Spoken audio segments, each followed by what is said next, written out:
Well, authors often write about what they know, what's familiar, and our next guest is no different. But while writing her latest novel, she had some health challenges that ended up bringing her back to the places that impacted her so much as a child, Michigan's Upper Peninsula.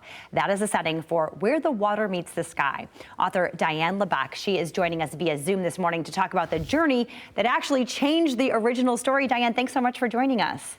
Hi, thank you so much, Michelle. Absolutely. Let's talk a little bit about this story, kind of the storyline. What's it about?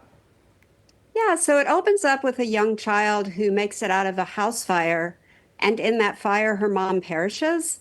But the child finds a book of matches in her hand. So there's a little bit of this, what has happened? She has no recollection of what went on. But 10 years later, she returns to this peninsula that had been the home of her childhood, and she assists her uncle in an environmental study of trees. And that's really where her transformation begins, her healing. She becomes so poised for the rest of her life, but she really does have to return to this place in order for that healing and transformation to take place. Okay, so it's a story about grief, but it's also a story about place, because obviously you're diving deep into the UP with the nature and the place there. Talk about what an impact that has on Abby. Sure. So the novel was inspired because I wanted to write a love letter to my family. My dad's family is all from this special peninsula on the Garden. It's the Garden Peninsula on the southern shores of the UP. And that place, I really feel like that place shaped me and shaped who I was. It gave me strength. And it wasn't just in the flora and fauna, which is so pure. There's an element there that has been untouched. But it's also by the roots of my family and the love that surrounded me, how it just sort of just stretched my heart with so much capacity growing up, that whenever I would go through a difficult time in my life, I always needed to return there. There's something about just standing on that soil, surrounding myself with the love of family that nourished me, and it gave me the strength to face what I was dealing with. And I think also just reconnected me in a way with my faith, because you're stripping away just all of the noise of the world and going back in a time that does feel more pure. Yeah, absolutely. And then you speak of difficult times. You had a difficult time in the middle of writing this book. Let's talk about your health concerns and how that brought you back to the UP.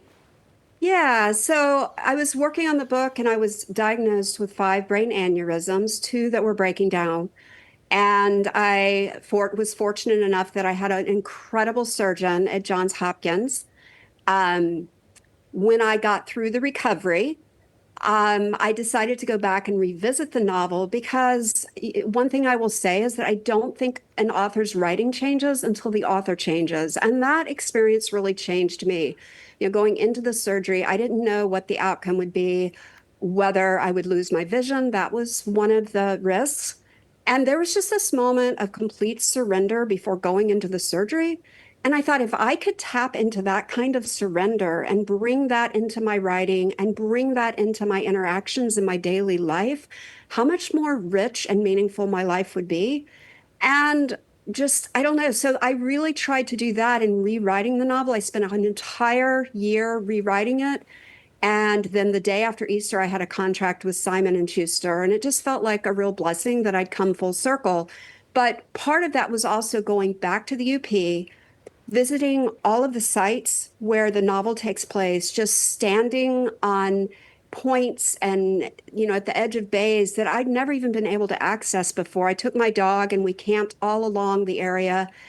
Just the 2 of us. And it was just a really profound moment. I think also just with God, to reconnect in that way and to say, thank you, I am here. And I was able to do this. You've given me this gift and this second chance of life. Wow. Yeah, I can only imagine how impactful that was. And we're looking at your pictures right now. They're just beautiful. It looks like such a fun time. How much did you change the story? Oh my gosh, I changed it so much.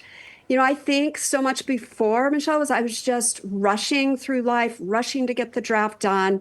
I was a professor of English. I directed an MFA program before. So writing was my craft. It was my skill. But this was different. I learned to slow down. And I think that was a big lesson in life, is that if we slow down and we observe, we're not just so caught up in rushing ahead and being the participant and solving the problems, right? So I was no longer trying to solve the problem of the book. I literally went back to page one. I played really soulful music. I just sort of surrendered the whole thing and observed what was happening in my mind and let the story come in a whole, fresh, new way. And I'm really happy with how it turned out. I like this next draft so much better. And now it's out in the world. And so that's a really just a joyful experience.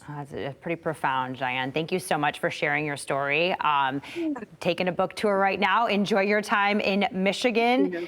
Thank you You so will much. be at the Bookman in Grand Haven at 6:30 on July 20th.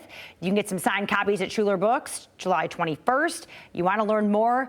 Diane Leslebec, LESBECQUETS.com, and you can find her on Instagram.